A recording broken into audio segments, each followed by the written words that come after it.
തമാശ ഒബ്വിയസ്ലി എന്നും സ്പെഷ്യലായിട്ടിരിക്കുന്ന ഒരു സിനിമയാണ്.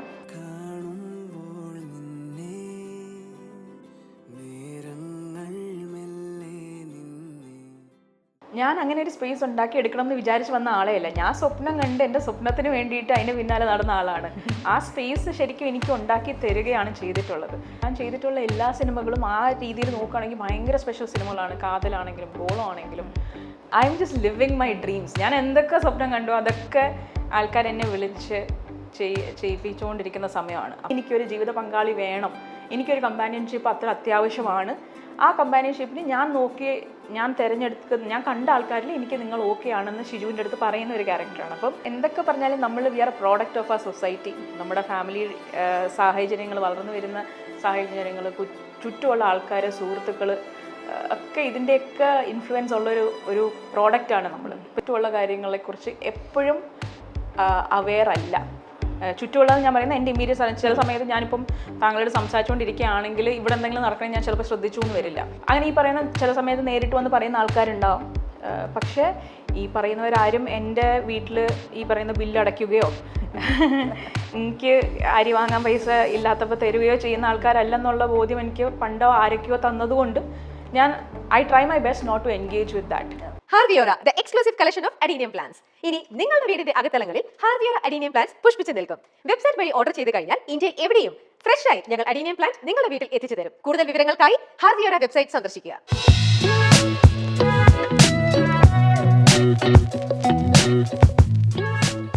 Welcome to Milestone Makers presents ആഴങ്ങളിൽ. ഇന്ന് എന്നോടൊപ്പം അതിഥിയായി ചിന്നു ചാന്ദിനി. ഹായ്.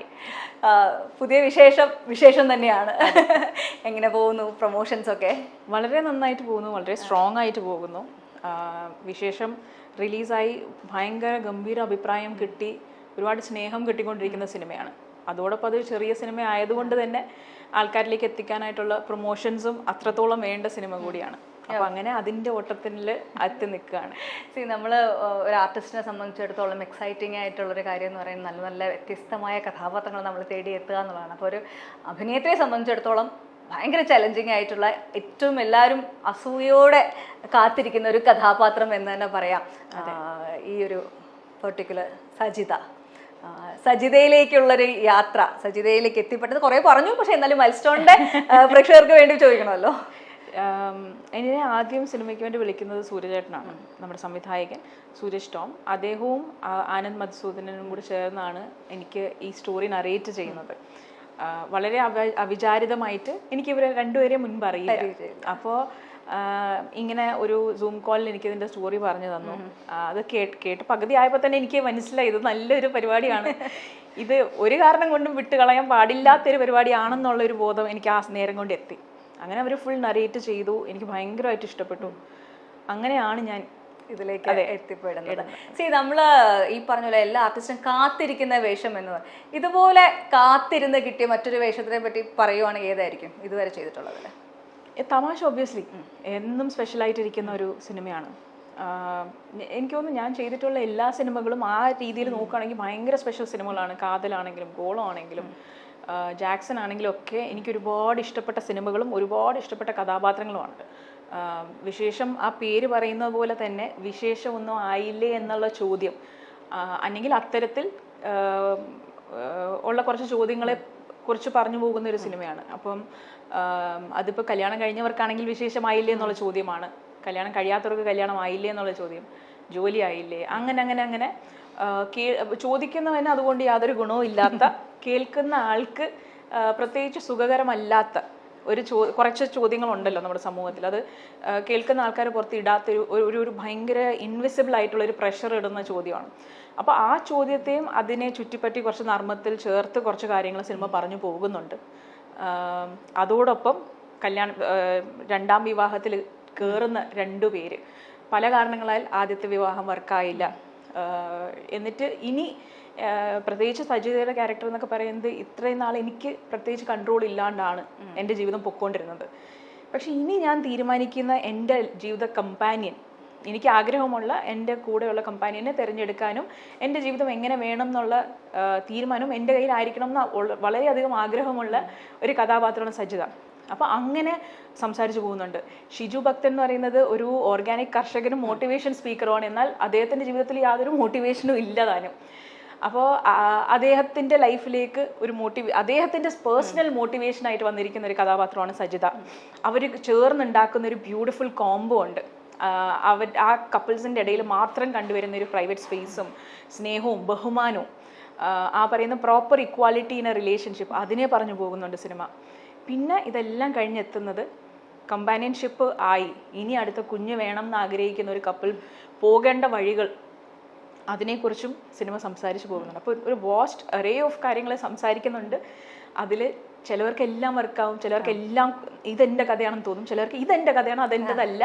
പക്ഷെ എനിക്ക് മനസ്സിലാണ്. അപ്പം മൊത്തത്തിൽ ഒരുപാട് പേരെ ടച്ച് ചെയ്ത് പോകുന്ന ഒരു സിനിമയാണ്. ഒരുപാട് പേർക്ക് ഇഷ്ടപ്പെടുന്നുണ്ട്, ഒരുപാട് സ്നേഹമുണ്ട്. അത് ഈ പല കാര്യങ്ങളും നമുക്ക് നമ്മുടെ കഥയാണെന്ന് പറയാൻ പറ്റുന്നത് കൊണ്ട് നടക്കുന്ന കാര്യമായിരിക്കും. അഗൈൻ എനിക്ക് റിലേറ്റ് ചെയ്യാൻ വരുന്ന ഒരുപാട് കാര്യങ്ങൾ ഇതിനകത്തുണ്ട്. ഒന്ന് വിശേഷമായില്ലേ എന്നുള്ള ചോദ്യം ഒരുപാട് കേട്ടിട്ടുള്ള ഒരാളാണ്. കല്യാണം കഴിഞ്ഞ് 7 വർഷത്തോളം കുട്ടികൾ ഇല്ലാതിരുന്നൊരു വ്യക്തിയാണ്. ആ സമയത്ത് ഒരു അവതാരക ആയതുകൊണ്ട് തന്നെ ചോദ്യത്തിൻ്റെ കൂടെ മറ്റൊരു കാര്യം കൂടി വരും. പ്രസവമൊക്കെ കഴിഞ്ഞ് കഴിഞ്ഞാൽ ഭംഗിയൊക്കെ പോകുന്നുള്ളത് കൊണ്ട് വേണ്ടാന്ന് വെച്ചിരിക്കുകയാണല്ലേ എന്നൊരു ചോദ്യം കൂടി വരുമായിരുന്നു. അത് വളരെ പോസിറ്റീവായിട്ട് നേരിടാൻ ശ്രമിച്ചാൽ അത് നമ്മുടെ മനസ്സിലുണ്ടാക്കുന്ന ട്രോമ എന്ന് പറയുന്ന കാര്യം കാണിക്കാം. അങ്ങനെ ഒരു പേഴ്സണലായിട്ട് ഞാനത് ആ ജേണിയിൽ കുറേ അധികം പോയിട്ടുള്ള ഒരാളായതുകൊണ്ട് ഈ പറഞ്ഞതുപോലെ സിനിമ നന്നായിട്ട് എനിക്ക് റിലേറ്റ് ചെയ്യാൻ പറ്റും. ഇത് മാത്രമല്ല, നമ്മൾ കുറേ ആൾക്കാരുടെ ജേണി കണ്ടിരിക്കുന്നതാണ്. ഞാനും ഒരു വൈഫാണ്. നമ്മളൊരു സാധാരണ ഒരു പെൺകുട്ടീനെ സംബന്ധിച്ചിടത്തോളം ഈ പറഞ്ഞതുപോലെ നമ്മുടെ ലൈഫിലെ ഡിസിഷൻസ് എടുക്കാനുള്ള അവസരം പലപ്പോഴും ഉണ്ടാവാറില്ല. അത് നമ്മൾ പഠിക്കുന്ന സ്കൂളായിക്കോട്ടെ, പഠിക്കുന്ന വിഷയമായിക്കോട്ടെ, അത് കഴിഞ്ഞ് തിരഞ്ഞെടുക്കുന്ന ജോലി, കല്യാണം കഴിഞ്ഞ് കുട്ടികൾ വേണമോ വേണ്ടയോ എന്നുള്ള ചോദ്യം പോലും ഒരിക്കലും ഉണ്ടാവാറില്ല. അപ്പം ഈ ഒരു സ്പേസിൽ നിന്നുകൊണ്ട് നമുക്ക് ഇന്നത്തെ കാലത്ത് കുട്ടികളോട് ഇതൊക്കെ പറയുമ്പം കുറേ പേർക്കൊക്കെ സ്വാതന്ത്ര്യം കിട്ടിയിട്ടുണ്ട്. അല്ലെങ്കിൽ അവർ കിട്ടി എന്ന് ഞാൻ പറയുന്നില്ല, കാരണം അവരുടെ സാഹചര്യങ്ങൾ മാറിയത് കൊണ്ട് തന്നെ അവർ ചിലപ്പോൾ മറ്റൊരു സൈഡ് കണ്ടിട്ടുണ്ടാവില്ല. പക്ഷേ നമ്മുടെ സമൂഹത്തിൽ ഇപ്പോഴും 2 സൈഡും നടക്കുന്നുണ്ട്. കുറേ ആൾക്കാർ അങ്ങനെ അല്ല എന്ന് പറയുന്ന ആൾക്കാരും ഇതിലും വേഴ്സ്റ്റ് ആണ് ഞങ്ങളുടെ കണ്ടീഷൻ എന്ന് പറയുന്ന ആൾക്കാർ. അപ്പം ചിന്നുവിൻ്റെ പേഴ്സണൽ എക്സ്പീരിയൻസിൽ എന്തായിരുന്നു? ചിന്നു ആസ് എ പെൺകുട്ടി വളരെ ലിബറേറ്റഡ് ആയിട്ടുള്ള ഒരാളാണോ? എങ്ങനെയാണ്? ഭയങ്കര പ്രോഗ്രസീവ് ആയിട്ടുള്ള ചിന്താഗതിയുള്ള ഒരാളെന്ന് വിശ്വസിക്കാനാണ് എനിക്ക് പേഴ്സണലി താല്പര്യം. പക്ഷെ എന്തൊക്കെ പറഞ്ഞാലും we are a product of ആ സൊസൈറ്റി. നമ്മുടെ ഫാമിലി സാഹചര്യങ്ങൾ, വളർന്നു വരുന്ന സാഹചര്യങ്ങൾ, ചുറ്റുമുള്ള ആൾക്കാർ, സുഹൃത്തുക്കൾ ഒക്കെ ഇതിൻ്റെയൊക്കെ ഇൻഫ്ലുവൻസ് ഉള്ളൊരു പ്രോഡക്റ്റാണ് നമ്മൾ. ഇപ്പോൾ ഇന്ന് ഞാൻ പറയുന്ന പലതും ചിലപ്പോൾ 10 വർഷം കഴിയുമ്പോൾ ഭയങ്കര പിന്തിരിപ്പനാണെന്ന് ചിലപ്പോൾ ആൾക്കാർക്ക് തോന്നിയേക്കാം. എനിക്ക് തന്നെ തോന്നിയേക്കാം. എൻ്റെ ഫ്രണ്ട്സൊക്കെ പറയും, പണ്ട് ഞാൻ കോളേജിൽ വെച്ച് പറഞ്ഞ എന്തോ ഒരു വാചകം അവർ പറയും. അപ്പം ഞാൻ ഇന്ന് അത് കേൾക്കുമ്പോൾ ഞാനിത് പറഞ്ഞോ, അങ്ങനെ ആയിരിക്കില്ല, ഞാൻ ഇത്ര പ്രോഗ്രസീവായി ഞാനോ എന്നൊക്കെ ഞാൻ ആലോചിക്കുന്നുണ്ട്. അപ്പോൾ ആ ഉത്തമ ബോധ്യത്തോടു കൂടി ഇന്ന് ഞാൻ നിൽക്കുന്നിടത്ത് പ്രോഗ്രസീവ് ആവണം എന്ന് ആഗ്രഹിക്കുന്ന ഒരാളാണ്. പ്രോഗ്രസീവ് എന്ന് പറയുന്നത് ഈ പറയുന്ന എന്താ പറയുക, മറ്റേ ഈ പാതിരാത്രി ഇറങ്ങി നടന്ന് ആ ഒരു ടൈപ്പ് അങ്ങനെ പ്രോഗ്രസീവ് എന്ന് പറഞ്ഞാൽ അങ്ങനെയാണല്ലോ നമ്മൾ പ്രോഗ്രസീവിനെ കുറ്റം പറയണ കാണിക്കാനുള്ള പ്രോഗ്രസീവ്നെസ് എന്ന് വേണമെങ്കിൽ അല്ല. എനിക്ക് തോന്നുന്നു അതൊക്കെ വേണം, നമുക്ക് സ്വാതന്ത്ര്യം വേണം, സെക്യൂരിറ്റി വേണം എന്നൊക്കെ പറയുമ്പോഴും നമ്മുടെ പ്രോഗ്രസീവ്നെസ്സിൽ ചില കാര്യങ്ങൾ നമ്മുടെ ഉള്ളിൽ വരുന്ന ചിന്താഗതിയുടെ മാറ്റമാണ്. അപ്പോൾ അങ്ങനെ നോക്കുമ്പോൾ ഞാൻ പഠിച്ചതും വളർന്നതും കുറച്ച് എൻ്റെ ഹൈസ്കൂൾ കഴിയുന്നതൊക്കെ വരെ ഞാൻ ഇന്ത്യക്ക് പുറത്താണ്. അപ്പം ഞാൻ ടാൻസാനിയയിലാണ് പഠിച്ചു വളർന്നത്. അപ്പോൾ അവിടെ ഒരുപാട് രാജ്യങ്ങളിൽ നിന്നുള്ള കുട്ടികൾ പലരും കണ്ടു കഴിഞ്ഞാൽ എന്നെ പോലെയുള്ള ഹിന്ദി സംസാരിക്കുന്ന, ഗുജറാത്തി സംസാരിക്കുന്ന കുട്ടികളായിരിക്കും. പക്ഷെ അവരാരും ഇന്ത്യൻസ് അല്ല, അവർ ടാൻസാനിയൻ സിറ്റിസൺസ് ആണ്. അവരുടെ ഗ്രാൻഡ് പേരൻസ് വന്ന് സെറ്റിലായി അവിടുത്തെ സിറ്റിസൺസ് ആയ ആൾക്കാരാണ്. അപ്പം അങ്ങനെ ഒരുപാട് ഡൈവേഴ്സ് ആയിട്ടുള്ള ആൾക്കാരെ കണ്ട് ഈ പറയുന്ന ഡൈവേഴ്സിറ്റി എന്ന് വെച്ചാൽ നമ്മളെങ്കാട്ടി വ്യത്യസ്തനാണ് ഒരാളെന്നുള്ളൊരു തോട്ട് വരാത്ത രീതിയിലാണ് എനിക്ക് വളരാൻ പറ്റിയത്. അപ്പോൾ അത് എൻ്റെ ഉള്ളിൽ ഞാൻ എന്നും മൈൻഡ്ഫുൾ ആയിട്ടുള്ളൊരു കാര്യമാണ്. അത് നോട്ടീസ് ചെയ്യാൻ തുടങ്ങിയപ്പോൾ മുതൽ. പിന്നെ അതേപോലെ എൻ്റെ അച്ഛനാണെങ്കിലും അമ്മയാണെങ്കിലും ഒക്കെ എനിക്ക് ഈ പറയുന്ന ആർട്സിനോടും ഇതിനോടും ഒക്കെ ഒരു സ്നേഹമുണ്ടെന്ന് അറിഞ്ഞ് അതിനെ ഒരിക്കലും അവർ ഇറങ്ങി പോകണ്ട എന്ന് പറഞ്ഞാൽ തീരാവുന്ന ഒരു സ്വാതന്ത്ര്യമൊക്കെ അല്ലേ നമ്മുടെ നാട്ടിലുള്ളൂ. നീ ഇന്ന് പോകണ്ട എന്ന് പറഞ്ഞാൽ കട്ടിലെടുത്ത് പൊക്കിയിട്ട് ആന്നാ ഞാൻ പോയാന്ന് ചോദിക്കാനുള്ള ഓപ്ഷൻ ഇല്ല. അപ്പോൾ അങ്ങനെ നോക്കുകയാണെങ്കിൽ ഐ ഹാവ് ബീൻ, എനിക്ക് ഒരുപാട് പ്രിവിലേജുകൾ അങ്ങനെ കിട്ടിയിട്ടുണ്ട്. ഞാൻ ജനിച്ച കുടുംബം, ഞാൻ വളർന്നു വന്ന സാഹചര്യങ്ങളൊക്കെ. അപ്പോൾ പക്ഷേ എന്നാലും അതിൻ്റെ ആയിട്ടുള്ള അപ്പുറത്തെ സൈഡിൽ എനിക്ക് 6 മണിക്ക് മുമ്പ് വീടെത്തണം, അല്ലെങ്കിൽ ഒരുപാട് ലേറ്റ് ആവരുത്, ഒറ്റയ്ക്ക് പോകരുത്, അങ്ങനെയൊക്കെ അവരുടെ ആ കരുതലുകളും ഒരു സൈഡിൽ കൂടെ ഉണ്ടായിട്ടുണ്ട്. പക്ഷേ ഈ പറയുന്ന കുറച്ചധികം പ്രിവിലേജുകൾ കിട്ടിയിട്ടുള്ളത് കൊണ്ട് ഞാൻ പ്രോഗ്രസീവ് ആണെന്നൊക്കെ പറഞ്ഞു നടക്കാൻ എനിക്ക് പറ്റുന്നുണ്ട്. ഇപ്പം നമ്മൾ പ്രോഗ്രസീവായിട്ടുള്ള മൈൻഡോടുകൂടി ജീവിക്കാൻ ആഗ്രഹിക്കുന്നു, പക്ഷെ നമ്മുടെ ചുറ്റുമുള്ളവർ അങ്ങനെ അല്ലെങ്കിൽ നമ്മൾ സൊസൈറ്റിയിൽ ഇവളെന്താ ഇങ്ങനെ എന്നുള്ളൊരു നോട്ടത്തിന് ഇരയാവുന്നു. പലപ്പോഴും നമുക്കത് കാണാതെയൊക്കെ പോകാൻ ശ്രമിക്കുമെങ്കിലും ഏതെങ്കിലുമൊക്കെ പോയിന്റിൽ നമ്മുടെ നേരെ ഒരു വിരൽ ചൂണ്ടൽ വരും, നീ ഫെമിനിസ്റ്റ് അല്ലേ എന്ന്. ഈ ഫെമിനിസവും പ്രോഗ്രസീവ്നെസ്സും തമ്മിലുള്ള ഒരു മിസ്അണ്ടർസ്റ്റാൻഡിങ് എപ്പോഴും ഉണ്ടാവാറുണ്ട്. അതായത് സ്ത്രീകൾ നമ്മളുടെ ആവശ്യങ്ങൾക്ക് അല്ലെങ്കിൽ നമ്മുടെ കാര്യങ്ങൾ പുറത്ത് ഓപ്പണായിട്ട് പറയുന്ന ഒരു സ്റ്റേജിൽ നമ്മളെ ചുട്ടികുത്തും അല്ലേ? അങ്ങനെ ഒരു തോന്നിയിട്ടുണ്ടോ എപ്പോഴെങ്കിലും? എനിക്ക് പൊതുവേ എനിക്കുണ്ടാവാറുള്ളൊരു കാര്യം എന്ന് വെച്ചാൽ ഞാൻ എൻ്റെ ചുറ്റുമുള്ള കാര്യങ്ങളെക്കുറിച്ച് എപ്പോഴും അവെയർ അല്ല. ചുറ്റുമുള്ളതെന്ന് ഞാൻ പറയുന്നത് എൻ്റെ ഇമ്മീഡിയറ്റ് ചില സമയത്ത് ഞാനിപ്പം താങ്കളോട് സംസാരിച്ചുകൊണ്ടിരിക്കുകയാണെങ്കിൽ ഇവിടെ എന്തെങ്കിലും നടക്കണമെങ്കിൽ ഞാൻ ചിലപ്പോൾ ശ്രദ്ധിച്ചു എന്ന് വരില്ല. അതുകൊണ്ട് തന്നെ ഞാൻ എൻ്റെ ഈ പറയാം അമ്മ അറിയാൻ എപ്പോഴും ഞാൻ ഈ പകൽ സ്വപ്നം കണ്ടുകൊണ്ട് കിടക്കുന്ന ആളാണെന്ന് പറയും. അപ്പോൾ അതുകൊണ്ട് പല കാര്യങ്ങളും ഞാൻ നോട്ടീസ് ചെയ്യാറില്ല. അങ്ങനെ പറയുന്നുണ്ടാവാം, അങ്ങനെ ഈ പറയുന്ന ചില സമയത്ത് നേരിട്ട് വന്ന് പറയുന്ന ആൾക്കാരുണ്ടാവാം. പക്ഷേ ഈ പറയുന്നവരാരും എൻ്റെ വീട്ടിൽ ഈ പറയുന്ന ബില്ല് അടയ്ക്കുകയോ എനിക്ക് അരി വാങ്ങാൻ പൈസ ഇല്ലാത്തപ്പോൾ തരുകയോ ചെയ്യുന്ന ആൾക്കാരല്ലെന്നുള്ള ബോധ്യം എനിക്ക് പണ്ടോ ആരൊക്കെയോ തന്നതുകൊണ്ട് ഞാൻ I try my best not to engage with that. പിന്നെ നമ്മൾ എല്ലാവരും സൊസൈറ്റിയുടെ ബീയിങ്സ് ആകുമ്പം സ്വാഭാവികമാണ് ഓരോരുത്തർ അവർ പ്രൊജക്റ്റ് ചെയ്യുന്ന കാര്യങ്ങളാണല്ലോ നമ്മുടെ പുറത്ത് വെക്കുക. ദൈവം സഹായിച്ച് ഇങ്ങനെ അധികം അങ്ങനെ ഒരു എക്സ്പീരിയൻസ് എനിക്ക് വന്നിട്ടില്ല. എന്ന് വെച്ചാൽ അത് വേറൊരാളുടെ എക്സ്പീരിയൻസ് ഞാൻ നെഗേറ്റ് ചെയ്യുന്നുമില്ല. അങ്ങനെ നേരിടേണ്ടി വരുന്ന ഒരുപാട് പേരുണ്ട്, എൻ്റെ സുഹൃത്തുക്കൾ ഒരുപാട് പേർക്ക് അത് പറയാറുണ്ട്. അതൊക്കെ ആക്ച്വലി ഈ പറയുന്ന ബുദ്ധിമുട്ടുണ്ടാക്കുന്ന കാര്യങ്ങൾ തന്നെയാണ്. ഇപ്പം പലപ്പോഴും നമ്മൾ സാധാരണ പെൺകുട്ടികളുടെ കാര്യം ഡിസ്കസ് ചെയ്യുവാണെങ്കിൽ ഫസ്റ്റ് മാരേജ് എന്ന് പറയുന്നത് വലിയ പ്രതീക്ഷയോടുകൂടി ഇത്രയും നാൾ ജീവിച്ച സാഹചര്യത്തിൽ നിന്നും വീട്ടുകാർ കണ്ടുപിടിച്ച ആളെ കല്യാണം കഴിച്ച് മുന്നോട്ട് പോകുന്നു. അവിടെ ഈ പറഞ്ഞ പോലെ കാര്യങ്ങൾ വർക്കൗട്ട് ആയില്ല എന്ന് വരുന്ന സിറ്റുവേഷനിൽ നിന്നും പുറത്തിറങ്ങിയതിന് ശേഷമായിരിക്കും ഇവരുടെയൊക്കെ ലൈഫിൽ ഒരു വെളിച്ചം വീഴുന്നത്. ഇനി അടുത്ത കാര്യങ്ങൾ മുന്നോട്ട് പോകുമ്പോൾ സ്വന്തമായി ഒരു ജോലിയുള്ള ഒരാളാണെങ്കിൽ അവർക്ക് കുറച്ചും കൂടി ഒരു ടൈം കിട്ടും. ലൈഫിലെ ഡിസിഷൻസ് എടുക്കാനാണെങ്കിലും എന്ത് കാര്യത്തിൽ മുന്നോട്ട് പോകാനാണെങ്കിലും. പക്ഷേ ജോലി ഇല്ലാത്ത ഒരാളെ സംബന്ധിച്ചിടത്തോളം എഗെയിൻ വീട്ടുകാരുടെ തന്നെ ഡിപ്പെൻഡ് ചെയ്ത് അവരുടെ രീതിക്കനുസരിച്ച് ചെയ്യേണ്ടി വരും. അപ്പം നമ്മുടെ സജിത എന്ന് പറയുന്ന വ്യക്തിക്ക് ഒരു ജോലിയുണ്ട്. അപ്പം സജിതയ്ക്ക് അങ്ങനെ ഒരു സ്പേസ് ഉള്ളത് കൊണ്ടാണ് അടുത്തൊരു സെക്കൻഡ് ചാൻസിൻ്റെ സമയത്ത് ഇത്രയും ഒരു എന്താ പറയുക വാശി കാണിക്കാൻ പറ്റുന്നത്. എനിക്ക് തന്നെ ഡിസൈഡ് ചെയ്യണം എന്നുള്ളത് അങ്ങനെ തോന്നിയിട്ടുണ്ടോ? നമുക്ക് ഫിനാൻഷ്യൽ ഇൻഡിപെൻഡൻസ് അത് സ്ത്രീ ആണെങ്കിലും പുരുഷനാണെങ്കിലും ഒക്കെ നമുക്ക് വേണ്ട ഒരു കാര്യമാണ്. അത് നമ്മുടെ പല ഈ അഡൾട്ട്ഹുഡ് അല്ലെങ്കിൽ നമുക്ക് സ്വന്തമായിട്ട് തീരുമാനം എടുക്കാൻ പറ്റുക എന്ന് പറയുന്നത് ഫിനാൻഷ്യൽ ഇൻഡിപെൻഡൻസിൽ ഊന്നി നിൽക്കുന്ന കാര്യമാണ്. ഒബ്വിയസ്ലി സാധാരണ വീട്ടിൽ നിന്നും വരുന്ന എനിക്ക് തോന്നുന്നു നമുക്ക് ഇന്നത് ആ സാഹചര്യം മാറിയിട്ടുണ്ടെങ്കിൽ പോലും ഒരുപാട് പേരുടെ റിയാലിറ്റിയാണ് ഇന്നും they are dependent on somebody. കൂടുതലും സ്ത്രീകൾക്കാണ്. പക്ഷെ കുറച്ച് പ്രായം കുറഞ്ഞ അല്ലെങ്കിൽ കോളേജൊക്കെ കഴിഞ്ഞ് വരുന്ന ആൺകുട്ടികളുടെ അവസ്ഥ ഇത് തന്നെയാണ്. ജോലി ഒരു സ്ഥിരം പ്രോപ്പർ ജോലി ആവുന്നതിന് മുമ്പ് അവർക്കും നേരിടേണ്ടി വരുന്ന പ്രോബ്ലം തന്നെയാണിത്. അപ്പം ഫിനാൻഷ്യൽ ഇൻഡിപെൻഡൻസ് ഉള്ളത് വരെ നമ്മുടെ ലൈഫിൻ്റെ ഡിസിഷൻസ് എടുക്കാനുള്ള ഇൻഡിപെൻഡൻസ് നമ്മുടെ കയ്യിൽ കിട്ടാറില്ല. ഒരു പക്ഷേ അതിനൊക്കെ ശേഷമായിരിക്കും നമ്മുടെ പേരൻസോ പോലും നമ്മളെ അഡൾട്ടായിട്ട് കാണുന്നത് പോലും. വിശേഷത്തിൽ അത് സജിതയുടെ ഇതെന്ന് പറയുമ്പം അവർ ഈ പറയുന്ന ജോലി, എനിക്കൊരു ജോലി വേണം, അതിൻ്റെ പിന്നാലെ ഓടാൻ കാരണം വളരെ വ്യക്തമായൊരു കാരണമുണ്ട്. അതിന് പിന്നാലെ ഓടിപ്പോയി ഇത് എടുത്ത ഒരു വ്യക്തിയാണ്. അതേപോലെ ആ ഒരു ഇൻഡിപെൻഡൻസിൽ നിന്നുമാണ് ഇനി എനിക്കൊരു ജീവിത പങ്കാളി വേണം, എനിക്കൊരു കമ്പാനിയൻഷിപ്പ് അത്ര അത്യാവശ്യമാണ്. ആ കമ്പാനിയൻഷിപ്പിന് ഞാൻ തിരഞ്ഞെടുക്കുന്ന ഞാൻ കണ്ട ആൾക്കാരിൽ എനിക്ക് നിങ്ങൾ ഓക്കെ ആണെന്ന് ഷിജുവിൻ്റെ അടുത്ത് പറയുന്ന ഒരു ക്യാരക്ടറാണ്. അപ്പം ഫിനാൻഷ്യൽ ഇൻഡിപെൻഡൻസ് വളരെ ഇമ്പോർട്ടൻ്റ് ആണ്. ഇവിടെ അല്ലാതെ ബോക്സിങ്, വേറെ കുറേ മാർഷൽ ആർട്സ് എന്തൊക്കെയോ ഓൾറെഡി പഠിച്ചിരുന്ന ഒരാൾ തന്നെയല്ലേ? പല എനിക്ക് തോന്നുന്നു കോളേജിലൊക്കെ പഠിക്കുന്ന സമയത്ത് ഇതൊക്കെ ഉണ്ടായിരുന്നല്ലോ അല്ലേ? അപ്പം നമ്മളത് എക്സ്പെക്ട് ചെയ്യുന്നില്ല. ഒരു പെൺകുട്ടി ഇതിലൊക്കെ നമ്മളൊരു സ്റ്റേജിൽ പഠിപ്പിക്കും മേ ബി സ്കൂളിലൊക്കെ പഠിക്കുന്ന സമയത്ത്. പക്ഷേ അത്യാവശ്യം നല്ല എക്സ്പേർട്ട് ആണെങ്കിൽ പോലും ഒരു സ്റ്റേജ് കഴിയുമ്പോൾ നമ്മൾ പഠിത്തത്തിന് തിരക്കൊക്കെ ആയിട്ട് ഇത് വിട്ട് കളയും. പക്ഷേ ഇത് മൊത്തത്തിൽ കൊണ്ട് നടക്കുക എന്നുള്ളത് അത് എങ്ങനെയാണ്? ഈ സ്പോർട്സിൽ ഇൻട്രസ്റ്റ് ഉണ്ടെന്ന് കേട്ടു, ബട്ട് സ്റ്റിൽ ഈ അത് എനിക്ക് തോന്നുന്നത് പണ്ട് മുതലേ നമ്മുടെ മനസ്സിലുണ്ടല്ലോ നമ്മൾ എന്തെങ്കിലും സിനിമയിൽ എത്തണം. അപ്പൊ അതിന്റെ സൈഡിൽ കൂടെ പിടിച്ചു പോകുന്ന കുറെ കാര്യങ്ങൾ ഞാൻ പഠിച്ചിട്ടുണ്ട്. മാർഷൽ ആർട്സോ സോങ് പാട്ട് പഠിക്കാൻ പോകുന്നതോ ഡാൻസ് പഠിക്കാൻ പോകുന്നതൊക്കെ നാളെ ഇത് സിനിമയിൽ ഉപകാരപ്പെടും എന്ന് ആരുടെ ഞാൻ പറയില്ല, എന്റെ മനസ്സിൽ തന്നെ വിചാരിക്കുന്ന കാര്യങ്ങളിൽ ചില കാര്യങ്ങളാണ്. അങ്ങനെയാണ് ശരിക്കും. ഓക്കെ, ഞാൻ നോക്കിയപ്പോൾ മറ്റേ ബോൺ ഐഡന്റിറ്റി അതിനകത്തൊക്കെ ക്രാഫ് മഗയാണ് അവരെ ട്രെയിൻ ചെയ്ത് അവർ യൂസ് ചെയ്തിട്ടുള്ളത്. ഓക്കെ, ക്രാഫ് മഗ പഠിക്കണം, അപ്പൊ സിനിമയിൽ നമുക്ക് ഫൈറ്റ് ചെയ്യാൻ പറ്റും. അപ്പൊ ക്രാഫ് മഗ പഠിക്കാൻ പോകുമ്പോൾ കേരളത്തിലൊരിടത്തും ക്രാഫ് മഗ ഇല്ല.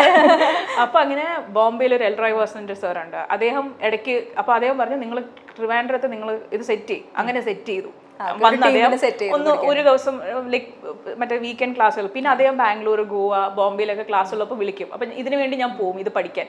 അപ്പോൾ ആ നേരം അതേപോലെ നിങ്ങൾ ബോക്സിങ് ചെയ്യല്ലേ, ബോക്സിങ് ഇതിന് ഫുട് വർക്കിന് ഹെൽപ്ഫുൾ ആയിരിക്കും എങ്കിൽ പിന്നെ ആ നേരം കൊണ്ട് അദ്ദേഹം വരുന്ന നേരം കൊണ്ട് കളരിപ്പയറ്റ് പോയി പഠിക്കാം. അങ്ങനെ അതിന് പോയി. അപ്പം ഫുട് വർക്കിന് വേറെ നല്ലതാണ് സാൽസ, അത് പഠിക്കാം. ശരി, അത് പഠിക്കാം.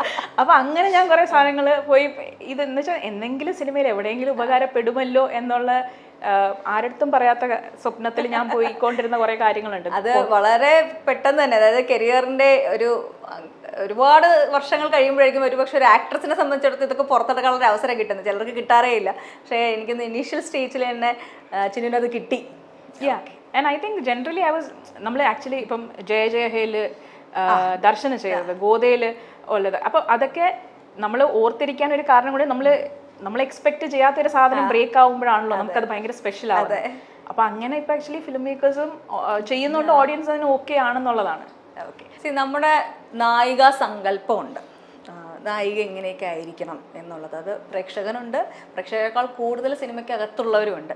ഇതൊക്കെ ബ്രേക്ക് ചെയ്ത് നമുക്ക് സിനിമയിൽ വന്ന ഒരു പ്ലേസ് എന്താ പറയുക ഇത് ചെയ്യാന്ന് പറയുന്നത് ഭയങ്കര ബുദ്ധിമുട്ടുള്ളൊരു കാര്യമാണ്. നമ്മുടെ ഒരു സ്ഥാനം ഉണ്ടാക്കിയെടുക്കുക, ആ സ്ഥാനം ഉണ്ടാക്കിയെടുക്കാനുള്ള സ്ട്രഗിൾ എങ്ങനെയുണ്ടായിരുന്നു? ഞാൻ അങ്ങനെ ഒരു സ്പേസ് ഉണ്ടാക്കി എടുക്കണം എന്ന് വിചാരിച്ച് വന്ന ആളെയല്ല. ഞാൻ സ്വപ്നം കണ്ട് എൻ്റെ സ്വപ്നത്തിന് വേണ്ടിയിട്ട് അതിന് പിന്നാലെ നടന്ന ആളാണ്. ആ സ്പേസ് ശരിക്കും എനിക്ക് ഉണ്ടാക്കി തരികയാണ് ചെയ്തിട്ടുള്ളത്. തമാശ എന്ന് പറയുന്ന സിനിമയിൽ ലീഡായിട്ടുള്ള 3 പെൺകുട്ടികളിൽ ഒരാളായിട്ട് എന്നെ വിളിക്കാൻ തീരുമാനിച്ച, അല്ലെങ്കിൽ ആ കഥ നമുക്കിപ്പോൾ പറയാം, ഇപ്പം അത് നമുക്കിവിടെ മലയാളത്തിൽ ആ കഥ പറയാം എന്ന് തീരുമാനിക്കുന്ന അടുത്താണ് ആ ചേഞ്ച് വന്നിട്ടുള്ളത്. അത് സമീറയ്ക്കാണെങ്കിലും ഷൈജോക്കാണെങ്കിലും ചെമ്മൻ ചേട്ടനാണെങ്കിലും ലിജു ചേട്ടനാണെങ്കിലും അവരൊക്കെ എടുത്ത ആ ഒരു ഡെസിഷനിലാണ് ആ ചേഞ്ച് വന്നത്. ബിക്കോസ് ഇവർ ലൈക്ക് നമ്മുടെ ഇന്നത്തെ ടോപ്പ് ഫിലിം മേക്കേഴ്സാണ് ഇവരെല്ലാവരും. അവർ തീരുമാനിക്കുന്ന സിനിമ അവർ അഷ്റഫിക്കയുടെ കയ്യിൽ കൊടുത്തു. അഷ്റഫിക്ക അത് ഭയങ്കര സെൻസിറ്റീവായിട്ട് ആ സിനിമേനെ, ആ ടോപ്പിക്കിനെ ഹാൻഡിൽ ചെയ്തു എന്നുള്ളിടത്താണ് എനിക്ക് കിട്ടുന്ന സ്നേഹം. അവരെല്ലാവരും കൂടി ചെയ്തു വെച്ചിരിക്കുന്ന ഒരു ഗംഭീര സാധനത്തിൻ്റെ ഭാഗം ആയതുകൊണ്ടാണ് ആ മൂവിക്കകത്ത് എന്തെങ്കിലും ഒരു ചെറിയ കല്ലുകടി ഉണ്ടായിരുന്നെങ്കിൽ ആ മൂവിക്ക് അത്ര റിസപ്ഷൻ കിട്ടില്ല, എനിക്ക് ആ റിസപ്ഷൻ കിട്ടില്ലായിരുന്നു. അപ്പം അതിനുശേഷം ഞാൻ ചെയ്ത സിനിമകളാണെങ്കിൽ പോലും, ഇപ്പം ജാക്സൺ ബസാർ ആണെങ്കിലും ഭീമൻ്റെ വഴിയാണെങ്കിലും കാതൽ ഒക്കെ ആർക്കും ചെയ്യാൻ പറ്റുന്ന സിനിമകളാണ്. ആരാ കഥാപാത്രങ്ങൾ പോയി ചെയ്താലും അതൊക്കെ വർക്കാവും. പക്ഷെ അത്ര നന്നായിട്ട് അവർ ഈ പറയുന്ന എന്നെ നോക്കിയിട്ട് ചിന്നുവിന് ഇത് ചെയ്യാൻ പറ്റും എന്ന് തീരുമാനിക്കുന്നിടത്താണ് എനിക്ക് ആ സ്പേസ് കിട്ടുന്നത്. ഞാൻ വന്ന് ചെയ്യുന്ന കാര്യം കാണുന്ന ആൾക്കാർക്ക് ഇത് വളരെ ഓക്കെയാണ്, ഇത് നോർമലാണ്, ഇത് കൊള്ളാം എന്ന് കാണുന്ന ആൾക്കാർ പറയുന്നിടത്താണ് എനിക്ക് അടുത്ത സ്റ്റെപ്പ് ഓഫ് വാലിഡേഷൻ കിട്ടുന്നത്. ഐ എം ജസ്റ്റ് ബീയിങ്, എനിക്ക് തരുന്ന ഓപ്പർച്യൂണിറ്റീസ് എടുക്കുന്ന ഒരു ഇത് മാത്രമേ ഞാൻ ചെയ്യുന്നുള്ളൂ. ഞാൻ വേറെ ഒന്നും ഞാൻ ചെയ്യുന്നില്ല, വിപ്ലവകരമായ ഒന്നും ഞാൻ ചെയ്യുന്നില്ല. വിപ്ലവകരമായ കാര്യങ്ങൾ നടക്കുമ്പോൾ എന്നെ അതിലേക്ക് ഒരു ഭാഗമാകാൻ വിളിക്കുന്നു എന്നുള്ള ഒരു നമ്മൾ പലപ്പോഴും നമ്മൾ അറിഞ്ഞുകൊണ്ടല്ല പല കാര്യങ്ങളിലേക്കും ചെന്ന് എത്തുന്നത്. നമ്മൾ പല ഉദ്യമങ്ങളും സ്റ്റാർട്ട് ചെയ്യുന്നത് നമ്മൾ ആക്സിഡന്റലി അവിടെ ചെന്ന് എത്തിപ്പെടുമ്പോഴായിരിക്കും. ഇപ്പം അങ്ങനെ നോക്കുകയാണെങ്കിൽ ഈ പറഞ്ഞതുപോലുള്ളൊരു ഭയങ്കര ഒരു ചേഞ്ചിനുള്ളൊരു കാരണമായി നമ്മുടെ കാഴ്ചപ്പാടുകൾ നമ്മുടെ പ്രേക്ഷകനും സിനിമാക്കാർക്കും ഒക്കെ ഉള്ളൊരു പ്രേരണയായി എന്ന് തോന്നുന്നുണ്ടോ? ഇനി ഇത് പഴയ കോൺസെപ്റ്റ് ഒക്കെ മാറ്റാൻ അത് ഭയങ്കര അങ്ങനെയൊന്നും ഞാൻ ചിന്തിച്ചിട്ടില്ല. അല്ല, ഷോയുടെ പേര് ആഴങ്ങളിൽ നിന്നായതുകൊണ്ട് വലിയ ആഴങ്ങളിലൊക്കെ ചോദിക്കുന്നതാണ്. ഞാനല്ല, I M just living my dreams. ഞാൻ എന്തൊക്കെ സ്വപ്നം കണ്ടു അതൊക്കെ ആൾക്കാർ എന്നെ വിളിച്ച് ചെയ്യിപ്പിച്ചുകൊണ്ടിരിക്കുന്ന സമയമാണ്. അപ്പോൾ അത് എത്ര വന്നാലും അത്രയും ആർത്തിയോടുകൂടി, ആർത്തി കറക്റ്റ് ആക്കണം, പക്ഷെ ആർത്തിയോടുകൂടി ഞാൻ ചെയ്യുന്ന കാര്യമാണ്. അത്ര സ്നേഹത്തോടു കൂടിയും ബഹുമാനത്തോടു കൂടിയും ഞാൻ ചെയ്യുന്ന കാര്യമാണ്. അപ്പോൾ അത് പുറത്തൊരു ചേഞ്ച് ഉണ്ടാവുന്നുണ്ടോ എന്നുള്ളത് ആൾക്കാർ പറയുമ്പോൾ എനിക്കത് അത് എത്രത്തോളം അത് ഇമ്പാക്ട്ഫുൾ ആണെന്ന് എനിക്ക് മനസ്സിലാവുന്നത്. ഇപ്പൊ അത് ഇടയ്ക്കിടയ്ക്ക് പറയുമ്പോൾ ഞാൻ ഇതിന്റെ അമ്മോ ഇതിന് വലിയ കമ്മിറ്റ്മെന്റ് ആയോ, അതെ, അങ്ങനെ ഒരു ഇത് ഞാൻ ചിലപ്പോൾ ആലോചിക്കും. പക്ഷേ ഐ എം ജസ്റ്റ് ഗ്രേറ്റ്ഫുൾ. തമാശ പറയുന്ന ഒരു വലിയ വിഷയമുണ്ട്. ഇപ്പം തമാശ സിനിമയുടെ കാര്യം പറയുമ്പോൾ ഇപ്പം അതിൽ നായികാ സങ്കല്പത്തെ മാറ്റിമറിച്ചു എന്ന് പറയുന്നത്, ഇപ്പം ആസ് എ പേഴ്സൺ നമുക്ക് രണ്ടുപേരും ഏകദേശം ഒരേപോലെയുള്ള ആൾക്കാരാണ്. അപ്പം നമ്മുടെ ചുറ്റുപാടിൽ നിന്നും നമ്മുടെ വീട്ടിനുള്ളിൽ നിന്നും നമ്മുടെ ഒരു വലിയ പരിധി വരെ ബ്ലെസ്ഡ് ആയിട്ടുള്ള ആൾക്കാരാണ്. ചിന്നുവിനെ പോലെ തന്നെ ഞാനും അതെ. പക്ഷേ ഇതേ സാഹചര്യത്തിലൂടെ കടന്നു പോകുന്ന ഒരുപാട് പേരുണ്ട്. നമ്മളെല്ലാവരും പല അച്ചിൽ വാർത്ത ആൾക്കാരാണ്, ഒരേ അച്ചിൽ വാർത്തവരല്ലല്ലോ. പക്ഷേ നമ്മുടെ എന്താ പറയുക, ചുറ്റുമുള്ള ആൾക്കാരെ എക്സ്പെക്ട് ചെയ്യുന്നുണ്ട് ഇന്ന അച്ചിൽ ഉള്ളവരാണ് കറക്റ്റായിട്ടുള്ളവർ, മറ്റച്ചുകളൊന്നും ശരിയല്ല എന്ന് പറയുന്ന രീതിയിലുള്ളൊരു ചൂണ്ടിക്കാട്ടലുകൾ. നമ്മൾ കാലം മാറുന്നതനുസരിച്ച് ഇതൊക്കെ മാറുമെന്ന് പ്രതീക്ഷിക്കുമ്പോൾ കുറച്ച് കൂടുതലായി വരികയാണ് എന്നുള്ളൊരു സത്യമുണ്ട്. ഈ ഒരു ബീയിങ് ബോഡി പോസിറ്റീവ് എന്ന് പറയുന്നത് നാച്ചുറലി വന്നൊരു സംഭവമാണോ, സോ അതോ മെൻ്റലി നമ്മൾ മനസ്സിനെ പറഞ്ഞു പഠിപ്പിച്ചതാണോ? ശരിക്കും ഞാൻ ഭയങ്കര സോൺ ഔട്ട് ആവുന്ന ആളാണ്. അപ്പം പല സമയങ്ങളിലും വളരെ നാച്ചുറലായിട്ട് വരുന്ന ചിന്തകളൊന്നും എൻ്റെ തലയിൽ വരാറില്ല. അതൊരാൾ നമ്മുടെ മുമ്പിൽ വന്ന് നിന്ന് അത് എടുത്ത് കുത്തി പറയുമ്പോൾ മാത്രമേ നമ്മളിത് നോട്ടീസ് ചെയ്യാറുള്ളൂ. അപ്പം ഞാൻ കുത്തിയൊന്നുമല്ല കേട്ടോ. അയ്യോ, ഞാൻ താങ്കളെ കുറിച്ചല്ല പറഞ്ഞത്. ഞാൻ സെൽഫായിട്ട് കുത്തിയെന്ന് വിചാരിച്ചത്. അയ്യോ, ഞാൻ താങ്കളെ കുറിച്ചല്ല. അല്ലല്ല, ഞാൻ ഈ വിഷയം സംസാരിക്കേണ്ട വിഷയം ചോദിക്കണത്. അല്ലല്ല, ഞാൻ ഉദ്ദേശിച്ചത് ഈ പറയുന്ന നമ്മുടെ ഡേ ടു ഡേ ലൈഫിൽ നമ്മുടെ അടുത്ത് ആരെങ്കിലും ഒക്കെ വന്ന് അയ്യോ തടിച്ചോ, സ്ക്രീനിൽ കാണുമ്പോൾ ഇത്ര വണ്ണം ഇല്ലല്ലോ എന്ന് ചോദിക്കുമ്പോൾ മാത്രം നമ്മൾ നോട്ടീസ് ചെയ്യുന്ന കാര്യമാണിത്. അങ്ങനെ ഒരു 5 പേര് വന്ന് പറയുമ്പോഴാണ് നമ്മൾ പെട്ടെന്ന് അപ്പോൾ ഇതൊരു പ്രശ്നമാണല്ലേ എന്ന് നമ്മുടെ തലയിൽ കയറുന്നത്. ഞാൻ TV ഷോസ് കുറച്ച് നാൾ ചെയ്തിരുന്ന ആളാണ്. അതിനുശേഷമാണ് ഞാൻ ഫിലിമിലേക്ക് വന്നത്. അപ്പോൾ ആ സമയത്താണ് ഞാൻ gradually have been putting on weight. ആ സമയത്ത് ഈ പറയുന്ന നമ്മൾ ഭയങ്കര പരിചയമുള്ള ആൾക്കാരായിരിക്കും, നമ്മൾ എന്നും 3-4 വർഷമായിട്ട് കണ്ടിരിക്കുന്ന ആൾക്കാരായിരിക്കും. ആ സ്വാതന്ത്ര്യം അവർ എടുത്ത് ചിലപ്പോൾ പറയുന്ന തമാശകളായിരിക്കാം. അപ്പം നമ്മൾ ഭയങ്കര ബ്ലാങ്ക് ആയിട്ടിരിക്കുന്ന മനസ്സിനകത്തേക്ക് ഇട്ട് കൊടുക്കുന്ന കുറച്ച് കാര്യങ്ങളുണ്ടല്ലോ. അപ്പോൾ അങ്ങനെ ചിന്തിച്ചിട്ടുണ്ടെങ്കിലുള്ളൂ ജന്മനാൽ നമ്മുടെ ആരുടെയും മനസ്സിൽ നമ്മൾ ഇങ്ങനെ ആയിരിക്കണം, ഇങ്ങനെ ആവാൻ പാടില്ല എന്ന് ഒരിക്കലും ഒരു ചിന്ത വരില്ല. വെറുതെ 2 കുട്ടികളെ കൊണ്ട് അവിടെ വെച്ചാൽ അവരൊരിക്കലും അവരുടെ നിറമോ ആകാരമോ അങ്ങനെ ഒരു കാര്യത്തെക്കുറിച്ചും ആ കുട്ടികൾ ബോധവാന്മാരായിരിക്കില്ല. അത് നമ്മളുടെ കണ്ടീഷനിങ്, സൊസൈറ്റൽ കണ്ടീഷനിങ് മാത്രം വരുന്ന കാര്യമാണ്. അപ്പോൾ എൻ്റെ തലയിൽ അങ്ങനെ ചിന്തകൾ വരാറില്ലെന്നല്ല, വരാറുള്ളതൊക്കെ പുറത്തുനിന്നുള്ള ഇഞ്ചക്ഷൻ മാത്രമാണ്. അങ്ങനെ പുറത്തുനിന്നുള്ള വരുന്ന സമയത്ത് നമ്മൾ വളരെ പോസിറ്റീവായിരിക്കുന്ന സിറ്റുവേഷനിൽ പോലും നമ്മൾ അയ്യോ പ്രശ്നമായോ, അല്ലെങ്കിൽ അയ്യോ എൻ്റെ അടുത്ത് ഇതിനെ ഇങ്ങനെ ചോദിക്കുന്നത്, നമ്മൾ ഇറിറ്റേറ്റഡ് ആയി പോകുന്ന മൊമെന്റ്സ് ഉണ്ട്. സോ ചിന്നുവിന് പേഴ്സണലി അങ്ങനെ ഒരു ബുദ്ധിമുട്ട് ഫീൽ ചെയ്തിട്ടുണ്ടോ? ആക്ച്വലി മേ ബി തമാശക്ക് ഷൂട്ട് ചെയ്യുന്ന സമയത്തൊക്കെ, അല്ലെങ്കിൽ അതിന് മുമ്പ് വരെ, അതിനുശേഷം എന്തോ ഭാഗ്യത്തിന് ആരും വന്ന് എൻ്റെ അടുത്ത് അത് പറഞ്ഞിട്ടില്ല നേരിട്ട്. അതിന് ശേഷം ഞാൻ അത് ഫേസ് ചെയ്തിട്ടില്ല. അത് ഒരുപക്ഷെ എന്നെ അറിയാവുന്നവർക്ക്, തമാശ എന്ന് പറയുന്ന സിനിമ ഉള്ളത് കൊണ്ട് എന്നെ അറിയാവുന്നവരായിരിക്കാം, അതുകൊണ്ട് ഞാൻ അധികം കേട്ടിട്ടില്ല. പിന്നെ അങ്ങനത്തെ സ്പേസുകളിൽ ഞാൻ പോവാറില്ല എന്നുള്ളത് വളരെ സത്യമായൊരു കാര്യമാണ്. ഞാനും എൻ്റെ വീടും എൻ്റെ അമ്മയും എൻ്റെ അനിയത്തിയും, പിന്നെ ഞാൻ സിനിമ സെറ്റിൽ പോകും. പിന്നെ എനിക്ക് കൊണ്ട് കുറച്ച് സുഹൃത്തുക്കൾ, അവരെ ആണെങ്കിൽ എൻ്റെ വീട്ടിൽ വരികയോ നമ്മൾ അങ്ങനെ മീറ്റ് ചെയ്താൽ, അതിൻ്റെ അപ്പുറം ഇങ്ങനത്തെ ഒരു സ്പേസിലേക്ക് പോയി അങ്ങനത്തെ ഒരു സ്പേസ് എൻ്റെ ലൈഫിലില്ല ആൾക്കാർക്ക് ഇത് ചോദിക്കാനുള്ള എന്നുള്ളത്. പക്ഷെ ഒരുപാട് പേരുണ്ട്, ഇത് ഫേസ് ചെയ്യുന്ന ഒരുപാട് പേരുണ്ട്. ഞാനും ഈ പറഞ്ഞില്ലേ തമാശയ്ക്ക് മുമ്പ് വരെയൊക്കെ ഇതൊക്കെ ഞാൻ കേട്ടിട്ടുണ്ട്, അവിടെ നിന്നും ഇവിടെ നിന്നും ഒക്കെ ആയിട്ട്. പിന്നെ നമ്മളെല്ലാവരും ജനിച്ച് ജീവിച്ച് പോകുന്ന മനുഷ്യരെ, നമുക്കൊക്കെ സ്പേസ് ഉള്ള സ്ഥലമല്ലേ ഇത്. അപ്പം ഇതിനകത്ത് പറയും പോലെ തന്നെ നമ്മൾ എടുക്കുന്ന സ്പേസ്, നമ്മുടെ ആയിട്ടുള്ള ഈ സ്പേസ് വേറെ ആരെയും ബുദ്ധിമുട്ടിക്കേണ്ട ഒരു കാര്യമല്ല. ഇപ്പം ഞാൻ പേഴ്സണലി ഈ ക്വസ്റ്റ്യൻ എന്നും കേൾക്കുന്നത്, നമ്മൾ ആങ്കറിനെ പറ്റി ആവരുത് ഒരു ഷോ എന്ന് വിശ്വസിക്കുന്ന ഒരാളാണ്. പക്ഷെ കണക്ട് ചെയ്യാൻ പറ്റുന്ന കാര്യങ്ങൾ വരുമ്പോഴത്തേക്കും പറഞ്ഞു പോകുന്നതാണ് കേട്ടോ. ഞാൻ വളരെ മെലിഞ്ഞിരുന്ന ഒരാൾ ആ സമയം മൊത്തം ഒന്നും കഴിക്കില്ലേ എന്ത് കഴിച്ചിട്ടാ ഇങ്ങനെ മെലിഞ്ഞു പോണേ എന്ന് പറയുന്ന കുറേ ചോദ്യങ്ങളുടെ ഇടയിൽ അന്ന് പ്രശ്നമൊന്നും തോന്നിയിട്ടില്ല. ഞാൻ എൻ്റെ രീതിയിൽ പോയിക്കൊണ്ടിരുന്നു. അത് കഴിഞ്ഞൊരു കുഞ്ഞൊക്കെ ആയി കഴിഞ്ഞപ്പോഴത്തേക്കും 10-35 കിലോയുടെ വെയിറ്റ് കൂടുകയുണ്ടായി. എഗെയിൻ അപ്പോഴും ഞാനിത് അക്സെപ്റ്റ് ചെയ്തിട്ട് മുന്നോട്ട് പോകുന്നൊരു സിറ്റുവേഷനിൽ എൻ്റെ ചുറ്റുമുള്ള ഒരുപാട് പേര് വന്ന് അയ്യോ വണ്ണം കുറയ്ക്കുന്നില്ലേ, വണ്ണം കുറയ്ക്കാൻ ഒന്നും ചെയ്യുന്നില്ലേ. ഇത് ഒരു സ്റ്റേജ് വരെ എനിക്ക് ഓക്കെയാണ്, കുഴപ്പമില്ല. പക്ഷേ വീണ്ടും വീണ്ടും വണ്ണം കുറയ്ക്കാനായിട്ട് പറയുമ്പോൾ എന്തുകൊണ്ട് ഞാൻ ഇങ്ങനെ ആകുന്നു എന്നുള്ളത് അറിയില്ല, ഞാൻ എന്തൊക്കെ ചെയ്യുന്നുണ്ട് ഇതിന് വേണ്ടിയിട്ടുള്ളത് അറിയില്ല. അങ്ങനെ പല കാര്യങ്ങളും കാരണം നമ്മളിങ്ങനെ ആവുന്നതിന് പല റീസൺസ് ഉണ്ടാവുമല്ലോ. അപ്പോൾ ഒരു സ്റ്റേജ് എത്തുമ്പോൾ നമ്മൾ ഇറിറ്റേറ്റഡ് ആക്കി നമ്മൾ അതിനൊരു തിരിച്ചൊരു ഉത്തരം പറയുന്ന സ്റ്റേജ് എത്തുമ്പോഴാണ് കംപ്ലീറ്റ് കൺട്രോളും പോകുന്നത്. ആക്ച്വലി തമാശയാണെങ്കിലും വിശേഷമാണെങ്കിലും ഒക്കെ ചർച്ച ചെയ്യുന്നത് ഇത് തന്നെയാണ്. നമ്മുടെ വല്ലാത്ത സ്പേസിൽ ഒരാൾ വന്ന് നിന്ന് ഒരാളുടെ വളരെ സ്വകാര്യമായ കാര്യങ്ങളെക്കുറിച്ച് ചർച്ച ചെയ്യും. അവർ എന്തൊക്കെ കാര്യങ്ങളിലൂടെ കടന്നു പോകുന്നതെന്ന് യാതൊരു രീതിയിലുള്ള അറിവും ഇല്ലാത്ത ഒരാൾ വന്ന് ചിലപ്പം ഭയങ്കര എന്തെങ്കിലും ട്രാജഡി ലൈഫിൽ നടക്കുന്ന ഒരാളായിരിക്കും, അവരുടെ അടുത്തായിരിക്കും നമ്മൾ പോയി ഈ പറയുന്ന മൂള ചോദ്യങ്ങളൊക്കെ ആയിട്ട് പോകുന്നത്. അപ്പോൾ എനിക്ക് ചിലപ്പം ഭയങ്കര ഹാപ്പി ആയിട്ട് അവരെ തന്നെ പ്രിപ്പയർ ചെയ്ത് ദിസ് ഈസ് യുവർ ഡേ എന്ന് പറഞ്ഞ് ഇല്ലാത്ത മോട്ടിവേഷനൊക്കെ എങ്ങനെയെങ്കിലും പിടിച്ച് നിൽക്കുന്ന ആൾക്കാരുടെ അടുത്ത് പോയിരിക്കും നമ്മൾ അവരെ ഡൗട്ട് ഉണ്ടാക്കുന്നത്. അപ്പം അതൊന്നും നമ്മൾ മാറിക്കൊണ്ടേയിരിക്കുകയാണ്. പക്ഷെ ഈ മാറുന്നത് നല്ല രീതിയിൽ മാത്രമല്ല, വളരെ എന്താ പറയുക, നമ്മൾ പൊട്ടക്കിണറ്റിലെ തവളകളായി കുറേ അധികം ആൾക്കാർ എന്താ പറയുക കിണറ്റിലത് വീണുകൊണ്ടിരിക്കുന്ന അവസ്ഥയെ ഓരോരുത്തരും ഓരോ കുഴി കുഴിച്ചിട്ട് അതിനകത്ത് കയറിയിരിക്കുന്ന ഒരു സിറ്റുവേഷനിലേക്ക് നമ്മൾ എത്തുന്നുണ്ട്.